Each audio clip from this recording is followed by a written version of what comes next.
Assalto armato in una sala slot di Oderzo, clienti e dipendenti sotto il tiro delle pistole, poi chiusi nei locali dai banditi, e a Ponte di Piave il raid dei ladri con il flessibile, nel mirino una stazione di servizio. Ennesimo episodio di violenza lungo la Feltrina a Treviso, maxi rissa a bastonate tra 10 stranieri all'esterno di un bar, la rabbia, la paura dei residenti che chiedono più controlli. Governo Salvini Di Maio al Colle, il nome del premier indicato è Giuseppe Conte, attesa per i nomi della lista dei ministri. Da Venezia l'avvertimento del governatore Zaia, sull'autonomia non faremo sconti, entro un mese il progetto completo al nuovo esecutivo. Superstrada pedemontana, Banildo la regione, preoccupazione per il traffico che si riverserà sui quartieri, per il capoluogo fondamentale il quarto lotto della tangenziale, replica di Conte, opera in ritardo per i suoi tentennamenti. Più formazione, incontri anche nelle scuole, aumento degli ispettori Spisa sono alcuni dei punti del piano strategico per la sicurezza sul lavoro che verrà messo a punto la prossima settimana. Inaugurazione nervese della centrale idroelettrica realizzata all'imboccatura del canale della Vittoria, investimento da 7 milioni di euro. Tutto pronto a Vittorio Veneto per il raduno nazionale dei Fanti dal 23 al 27 maggio, un ricco calendario di eventi tra festa e memoria.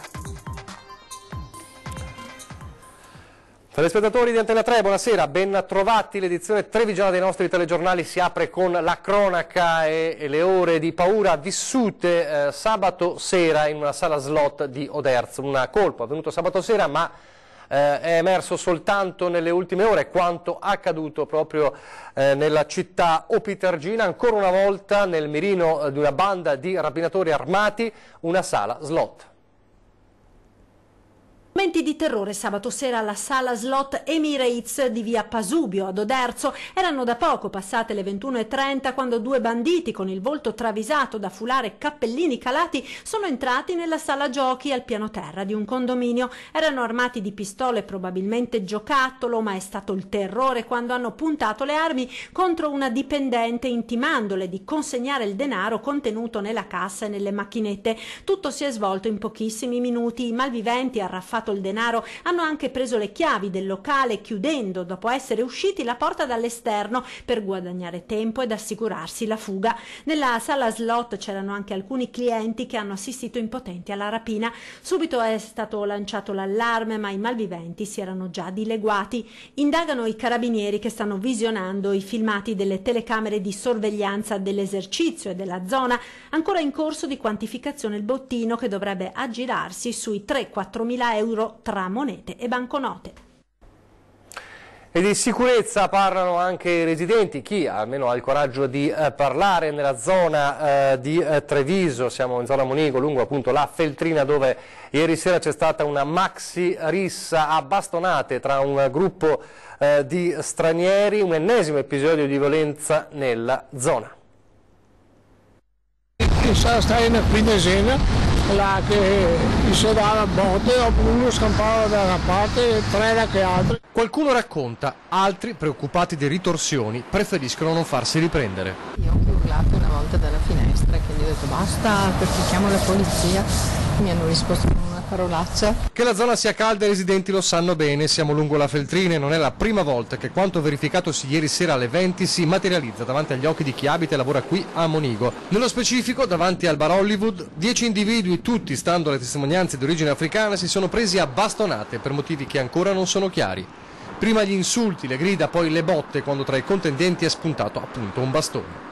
Ancora un episodio di grave violenza, dopo che nello stesso bar c'era già stato un violento pestaggio e poco distante in un altro locale vicino ancora una rissa. Ieri sera a quell'ora c'era ancora luce, molti passanti spaventati hanno chiamato i numeri di emergenza di polizia e carabinieri che hanno cercato di ricostruire l'accaduto grazie alle testimonianze dei presenti, perché i soggetti coinvolti all'arrivo delle auto di servizio si sono dileguati temendo di essere denunciati. Difficile vivere attorno a una situazione del genere, soprattutto perché... Perché dici qualcosa, dopo ti fa dispetti e peso. Già, le ritorsioni. È il tema sicurezza tra percepita e reale. E allora, in una Treviso che si avvicina sempre di più al voto del 10 giugno, la richiesta al futuro sindaco è molto concreta. Un po' più di tutela verso gli abitanti del posto, insomma, un po' più di sicurezza, un po' più di controlli. Più controlli a sabato specialmente. Anche se per qualcuno un amministratore locale ha sempre, costantemente, le mani legate. È lo Stato che deve cambiare.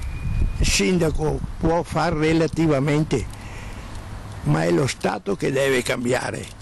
Devono cambiare le leggi, deve cambiare la mentalità. E intanto a Ponte di Piave ci spostiamo, dunque zona Ponte di Piave, il colpo messo a segno nella notte in una stazione di servizio, scassinate con il flessibile 2 colonnine self-service al distributore Esso di via Postumia, i malviventi all'aperto appunto con il flessibile durante la notte le colonnine, all'incirca 2 ore di lavoro, asportando il denaro contenuto. Il commontare però è in corso di quantificazione, quindi si sono defilati sul caso, indagano i carabinieri della stazione di Ponte di Piave. Dal tema sicurezza a quello della sicurezza diciamo nelle case, nei negozi, al tema della sicurezza sul lavoro, una piaga che vede in Veneto già 24 infortuni mortali registrati nel 2018, quindi in questa prima parte dell'anno, e purtroppo tante croci sono anche nella Marca trevigiana. Stamane a Venezia si sono riuniti i cosiddetti Stati Generali per la sicurezza sul lavoro a Palazzo Balbi, di fronte il governatore Luca Zaia e i vertici dei sindacati regionali per mettere a punto un piano strategico. Sentiamo. Nascerà la prossima settimana il piano strategico per la sicurezza sul lavoro in Veneto. L'annuncio del governatore Luca Zaia al termine del tavolo istituzionale riunitosi in mattinata a Palazzo Balbi, che ha visto i rappresentanti di regione, enti locali, sindacati e categorie porre le basi per una serie di interventi da attuare immediatamente al fine di ridurre i morti sul lavoro nel nostro territorio dopo il grave incidente avvenuto alle acciaierie venete di Padova. Noi abbiamo un quadro legislativo tra i più avanzati d'Europa. Non ci mancano le norme, non ci mancano le leggi.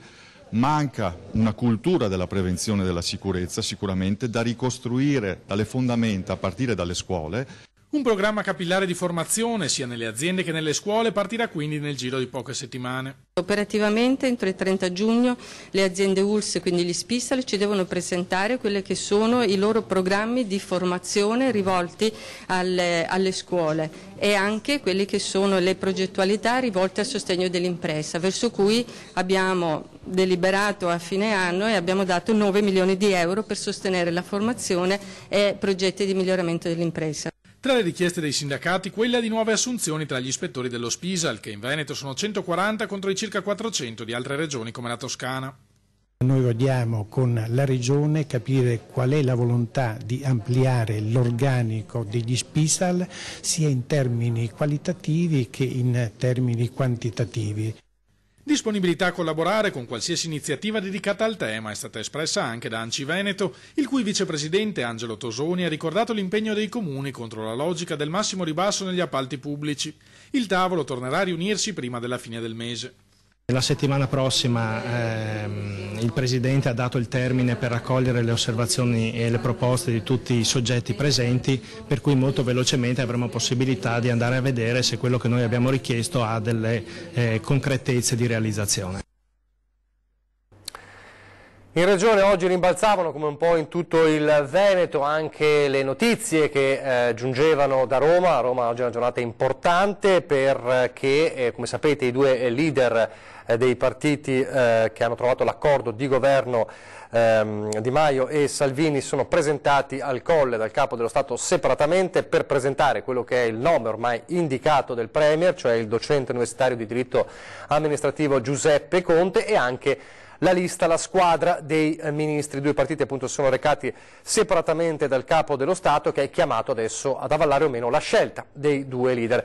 Ovviamente l'attesa in Veneto è anche sul fronte della lista dei ministri. Negli ultimi giorni e nelle ultime ore sono stati fatti diversi nomi, tra i più quotati il leghista Lorenzo Fontana per il Ministero della Difesa, ma anche il pentastellato trevigiano Riccardo Fraccaro alla semplificazione, nomi che ovviamente sono tutti da verificare nelle prossime ore. L'attesa in questo senso continua, ma dicevamo quello che accadeva a Roma rimbalzava anche in regione, e a parlare è stato anche il governatore Luca Zaia, dicendo fondamentalmente, al di là dei nomi, non faremo sconti sul tema che ci sta più a cuore, cioè quello dell'autonomia. Non è stato coinvolto il presidente del Veneto Luca Zaia nelle febbrili fasi della formazione del governo. A confermarlo col sorriso sulle labbra è lo stesso governatore, più volte nelle ultime settimane chiamato in causa come potenziale premier. Il mio telefono è sempre tranquillo, non scotta, nessuna telefonata, nessuno scrive, nessuno telefona, perché hanno capito che io mi devo occupare del Veneto. E anzi, non dormono sonni tranquilli, perché noi abbiamo l'autonomia. E un istante dopo che il governo si sarà formato, noi presentiamo il conto sull'autonomia. Chiaro per tutti questo. Un impegno al quale il presidente Zaia vuole dare una precisa scadenza. Nel giro di un mese, annuncia, presenteremo il progetto completo al nuovo governo. Il percorso e le procedure sono chiari e ci dicono che entro fine anno si può chiudere, altrimenti vuol dire che c'è qualcosa che non va. Netta la risposta a chi legge tra le righe del contratto di governo la volontà di fermare opere pubbliche come la Pedemontana Veneta. Sulle infrastrutture noi difendiamo le nostre infrastrutture, per cui da Veneto dico che sulle infrastrutture, mantenendo l'alveo della legalità e del controllo spasmodico, continuiamo a procedere. Nel complesso il governatore promuove il lavoro del suo partito e del Movimento 5 Stelle. Tra chi ha votato favorevolmente ai gazebi allestiti domenica dalla Lega c'era anche lui. Io penso una cosa, che i punti toccati sono punti interessanti, penso al tema dell'economia, il rilancio dell'economia, il tema del sociale, il tema della sicurezza, dell'immigrazione, dell'autonomia. Quanto alle critiche sui nomi dei ministri e sulla presunta mancanza di coperture finanziarie per i provvedimenti annunciati dalle due forze politiche, l'invito è ad attendere l'ufficializzazione del nuovo esecutivo prima di tranciare giudizi. Ho l'impressione che, come al solito, l'italiana si metta tutto davanti, il carro davanti ai buoi. Penso che sia corretto attendere le decisioni del Capo dello Stato, che è colui che ha l'incarico dalla Costituzione di affrontare il tema. L'abbiamo sentito, ha parlato di Pedemontana come di obiettivo da portare a termine Luca Zaia anche con il nuovo esecutivo. Allora, da Treviso, da Casugana, arriva il messaggio del sindaco Manildo, nonché candidato del centro-sinistra per la rielezione Giovanni Manildo, un messaggio alla Regione: senza quarto lotto della tangenziale ci sarà una pesantissima ricaduta di traffico sul territorio comunale, una preoccupazione che sembra condivisa anche da altre amministrazioni. Pedemontana Veneta menzionata nel contratto di governo Lega 5 Stelle, opera su cui si vuole puntare e che si vuole portare avanti, ma Treviso e i comuni del comprensorio ammoniscono attenzione alle ricadute di traffico anche in zone non sospette, come nel caso del capoluogo, i quartieri di San Pelaio e Monigo. L'ultima riunione dell'IPA, dell'intesa programmatica d'area, ha evidenziato proprio una tematica trasversale a 360 gradi di preoccupazione. Manca una completa progettualità di quelle che poi sono le ricadute sul territorio di questa grande opera, sicuramente importante, sicuramente necessaria, ma non può essere trascurato che le persone quando usciranno dovranno pure andare da qualche parte. Il messaggio è per la Regione: necessaria la realizzazione del quarto lotto della tangenziale per sostenere il traffico derivante dalla Pedemontana. Riteniamo opportuno fare due azioni. La prima, un incontro tra tutti i sindaci interessati per studiare la liberalizzazione della 27, studiare l'impatto della Pedemontana, vedere in che modo evitare che questa opera aggravi ancora di più la situazione di traffico del nostro territorio. E l'altra, una lettera, una richiesta al Presidente Zaia che faccia un tavolo con tutte le amministrazioni coinvolte per risolvere i nodi della grande viabilità che, ripeto, sono il quarto lotto, su cui più volte abbiamo anche sollecitato e richiesto una risposta da parte del Presidente della Regione, la liberalizzazione della 27, le ricadute della Pedemontana e l'impatto della Cittadella della Salute sul traffico del nostro territorio. Quella di Manildo è solo una uscita elettorale, questa la replica di uno dei suoi avversari, il candidato sindaco di centrodestra Mario Conte.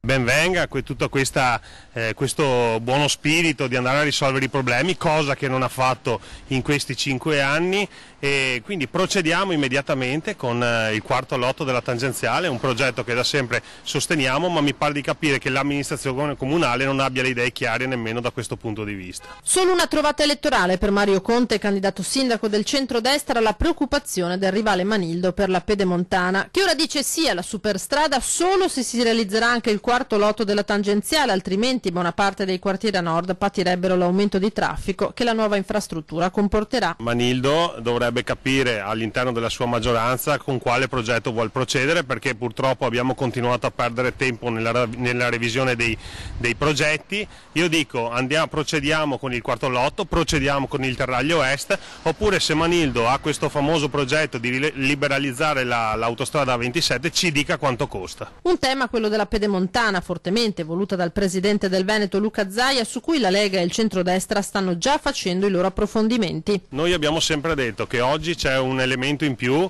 che deve essere valutato quando andremo ad elaborare il progetto per il quarto lotto della tangenziale da un punto di vista tecnico. Sicuramente la Pedemontana potrebbe andare a variare i flussi del traffico aumentandoli o diminuendoli, quindi noi abbiamo già dato incarico a un nostro studio di progettazione per fare una simulazione e capire quali potrebbero essere gli effetti della Pedemontana sulla viabilità a Treviso. Altro tema caldo della campagna elettorale per Treviso è quello dell'urbanistica, il tema anche della cementificazione. Ne ha parlato un'altra delle sfidanti per Cassugano 2018, ovvero Maristella Caldato.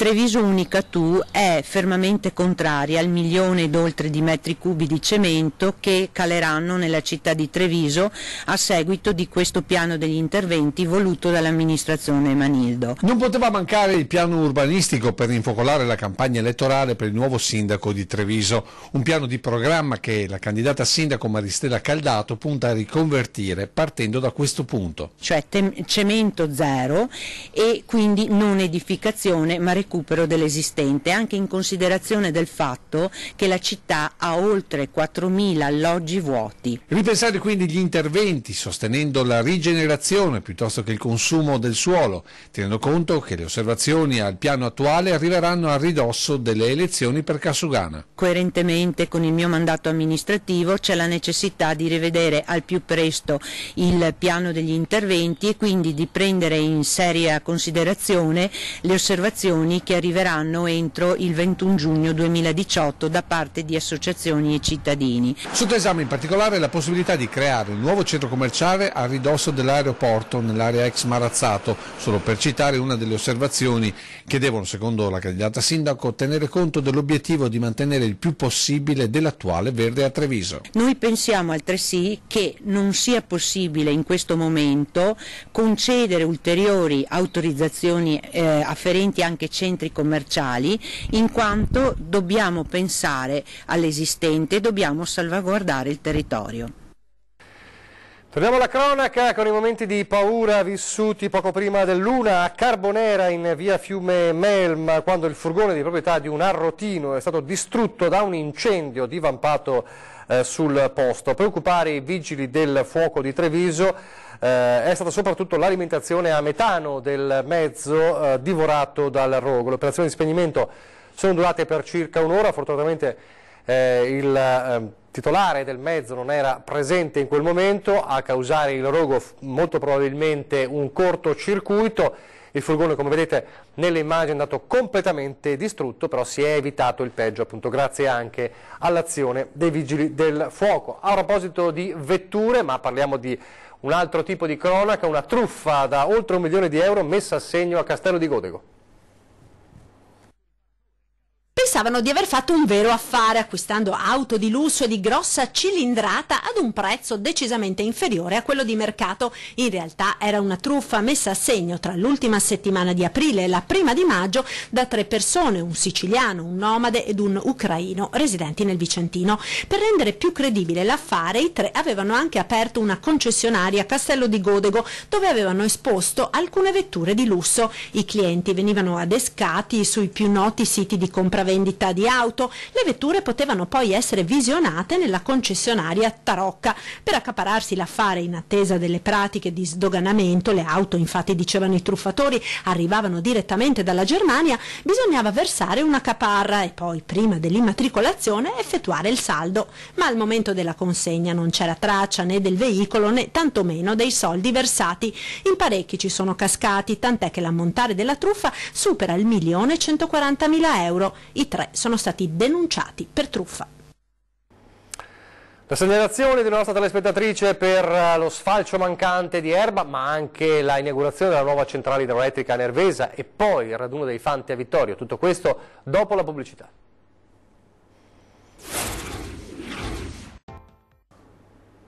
Rieccoci in studio in diretta, telegiornale di Treviso. Torniamo proprio nel capoluogo della Marca con la segnalazione di una nostra telespettatrice che ci ha chiamato per lamentare il ritardato sfalcio del verde nell'area comunale tra la sua abitazione e la tangenziale, terreno che diventa così tana di topi e di rettili. Ultimo tratto di via Borgomestre, laterale di via Ghirada. La signora Bianca ha chiesto l'intervento della nostra emittente perché l'erba nel terreno comunale tra le case e la tangenziale è cresciuta a dismisura.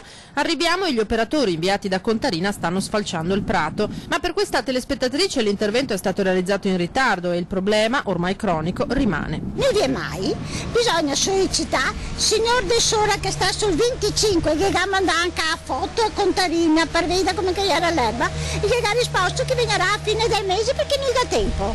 Però quando che ora togli i soldi di aboita che arriva si appaga. Perché mi ho detto se non riesco la pago perché così a fine è giusto. Nell'erba si annidano animali e rettili, denuncia la signora Bianca che è andata a verificare personalmente l'altezza della vegetazione. Un metro, sì. Mi giurava a me. Un metro perché io che goccia ma perché mi sono arrabbiata anche perché che c'è toppi, che c'è pantegani, che c'è bisse, che c'è qui neri, i carbonassi, che c'è bambini, che sono bambini, sono nel condominio, che c'è bambini di 7 e 9 anni, come se che si può lasciare una roba simile? È una vergogna, che c'è sempre venuto all'inizio del mese di maggio, adesso viene a luglio e dopo viene a settembre, 3 settimane di differenza. Insomma, basta guardare l'erba, non lo mia tanto. Una zona questa che già si sente penalizzata per la vicinanza della tangenziale. E chi ha messo le barriere se ne santa meglio, prima era un disastro perché di stavano a tenere finestre chiuse perché il rumore di camion di roba è una roba pazzesca. A Nervesa della Battaglia adesso per l'inaugurazione della centrale idroelettrica realizzata all'imboccatura del canale della Vittoria, un'opera che sfrutta il flusso minimo vitale del Piave, per il Piave, che ha dato modo al presidente del consorzio di bonifica Giuseppe Romano anche di replicare alla polemica innescata in questi giorni dagli ambientalisti.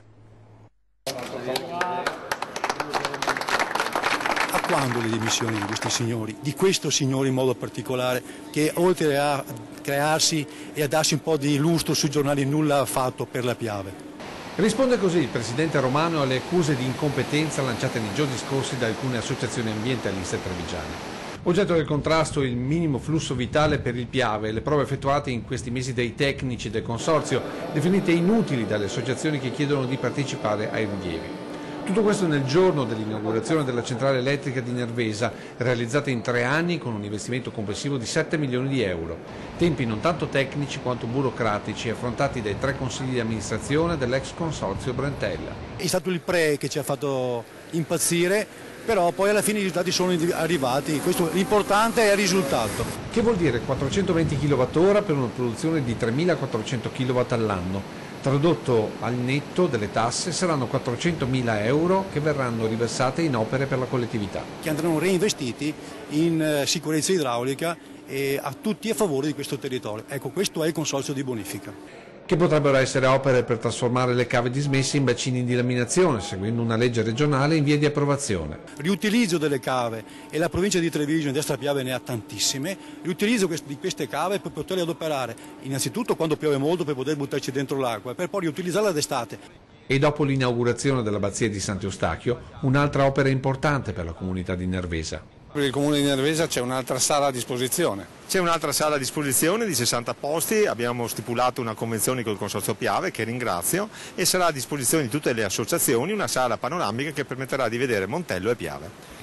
Prima, una settimana fa, l'abbazia di Sant'Eustachio, adesso questa nuova centrale a Nervesa. Nervesa sta cambiando volto. Beh, abbiamo lavorato molto in questi anni, Nervesa sta cambiando volto e mi auguro che ci potranno essere ancora delle sorprese più avanti. A Vittorio Veneto adesso, dove è tutto pronto per abbracciare i fanti, il raduno nazionale che inizia il 23 di maggio. Ripercorreranno la linea del fronte da Cimagrappa al Piave a Nervesa fino a Vittorio Veneto, simboleggiando il viaggio delle migliaia di giovani caduti verso quel traguardo che rappresentava anche la fine della guerra. Sono i fanti impegnati nel pellegrinaggio sulle orme degli eroi che darà inizio alle manifestazioni del 34esimo raduno nazionale dei fanti, un raduno altamente simbolico e commemorativo, quello di Vittorio Veneto, nel centenario della fine della Grande Guerra, all'insegna della memoria dei tanti ragazzi che in questa terra hanno perso la vita. Questo gruppo chiamerà a raccolta tutti i caduti e dirà loro: venite con noi, venite a Vittorio Veneto, perché non siete giunti da vivi, noi vi accompagneremo da caduti. Sembra quasi di sentire gli scarponi di questi nostri caduti che seguono questo gruppo e si porteranno con questo gruppo a Vittorio Veneto, pronti a sfilare dietro le proprie brigate. E degli oltre 529.000 caduti censiti nella Grande Guerra, ben 359.000 era costituito da fanti, che pagarono quindi il tributo più pesante in termini di vite spezzate. La fanteria, carne da macello, il 68% dei caduti, quindi un altissimo tributo di sangue. È giusto ricordarlo perché sembra a volte che questo dato sia dimenticato. Invece dobbiamo dare onore a questi giovani che, volenti o nolenti, sono caduti per noi. La memoria di quei caduti sfilerà domenica a Vittorio Veneto dietro gli striscioni delle 116 brigate che accolgono fanti da ogni parte d'Italia, dalla Sicilia al Veneto, dal Piemonte al Friuli. Marceranno fianco a fianco, così come fianco a fianco combatterono nelle trincee 100 anni fa. Non ci saranno striscioni che indicheranno la provenienza, la provincia, la sezione, no, assolutamente no. Sono fianco a fianco che procederanno senza alcuna distinzione, proprio per questo, quasi a significare quanto è avvenuto 100 anni fa nelle trincee. La politica sotto riflettori nella serata di Antenna 3, dalla politica locale con le amministrative 2018 a Treviso, ospite di Ferdinando Varino a 20:10 fra pochissimo il sindaco di Treviso Giovanni Manildo.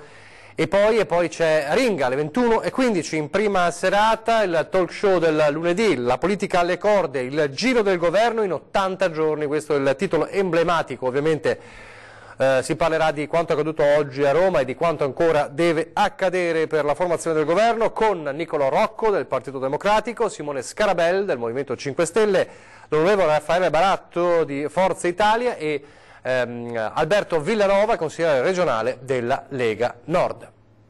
È davvero tutto, vi lascio alle previsioni del tempo, grazie per averci seguito e arrivederci.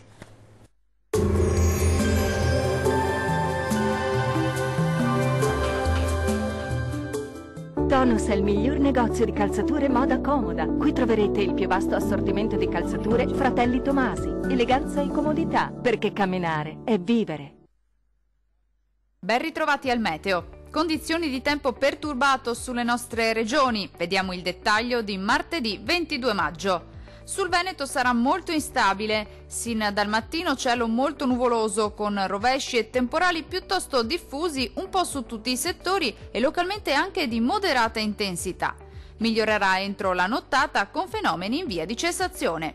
Temperature in calo con minime tra 13 e 18 gradi, valori massimi compresi invece tra 17 e 20 gradi circa. Situazione simile sul Friuli Venezia Giulia. Molto instabile fin dalla prima parte della giornata ma con qualche schiarita in più. Col passare delle ore fenomeni temporaleschi un po' ovunque anche di forte intensità. Anche in questo caso migliorerà entro la nottata. Temperature in diminuzione con minime tra 14 e 16 gradi. Valori massimi compresi invece tra 20 e 21 gradi circa. Non cambia di molto la previsione sul Trentino Alto Adige. Al mattino rovesci sui settori meridionali della regione, qualche schiarita in più su quelli alpini di confine. Dal pomeriggio temporali anche forti, possibili un po' ovunque sul territorio regionale. Temperature minime tra 11 e 14 gradi, valori massimi compresi invece tra 18 e 21 gradi circa. Dal meteo di Antenna 3 per ora è tutto. Arrivederci al prossimo aggiornamento.